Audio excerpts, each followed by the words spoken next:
With the 2020 Iowa caucus just 4 days away, campaign staff, surrogates, and reporters are pouring into the state, and it is estimated, get this, that they will spend more than $11 million in the state capital of Des Moines alone in the week before the caucuses. Now, the number of people flying through the city jumped about 7% in December compared to the same month in 2018 when there was no caucus. Ed O'Keefe is in Des Moines for us this morning. Ed, good morning. You're there spending some of CBS's money in that local economy. What's the broader impact of all this attention the state's getting? Well, good morning again, Tony. The greatest boost, perhaps, is to the state's image. Remember, this is a state heavily reliant on agriculture, but every 4 years, the rest of the country is reminded Iowa is about much more than just corn and pork production. And all the money generated by us and the candidates who come to the state certainly helps. You know, every 4 years, democracy begins here in Iowa. Presidential hopefuls all but moved to this small but influential Midwestern state, investing resources. We went up by knocking on doors all across Iowa. Time. I just finished going to every one of the 99 counties in Iowa. And money. I hope you've seen the TV ads. We're spending a fortune on the TV ads. For Iowa, it's like the Dork Olympics. In 2016, Hillary Clinton helped Mike Draper's 3 Ray Gun T-shirt shops become must-stop destinations for Democratic candidates. When Bernie came in, he got a picture taken with his I Rode the Damn Bill shirt. He was like, "You selling these shirts?" I was like, "Yeah, we're selling kind of a lot of them." And he's like, "But how many?" And I was like, "Whoa, Bernie, what, you want a percentage now?" It's like, so much for socialism.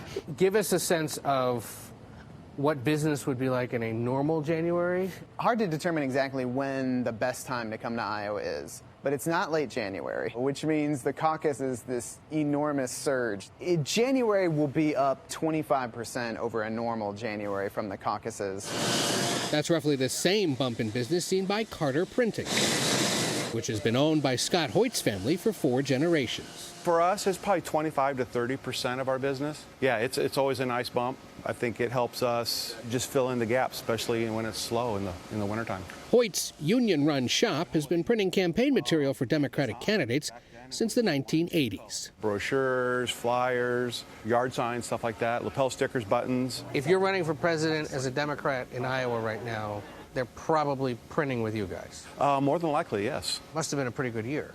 It was a pretty good year, yeah. We did a little bit for about 80% of the candidates. Wow. Hotels like this one in downtown Des Moines are likely sold out leading up to the caucus, according to Greg Edwards, CEO of the Convention and Visitors Bureau. The last caucus compared to the previous year for that week in hotel occupancy jumped over 13% just for that week. So it's got huge economic impact. It's a really little drop in the bucket. Iowa State University economist Dave Swenson found during the 2008 campaign, major candidates spent more than $350 million in the run-up to the caucus. But just 4% of that went to Iowa.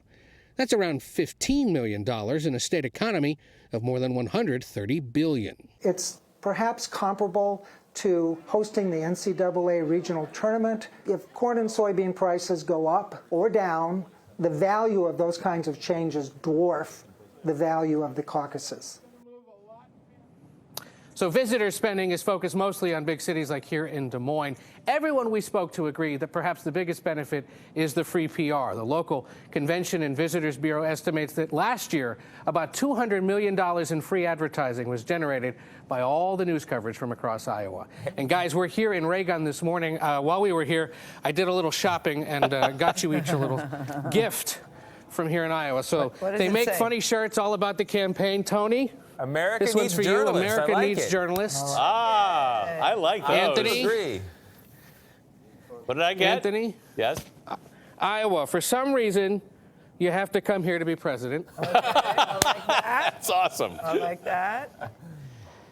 Gail? Yes.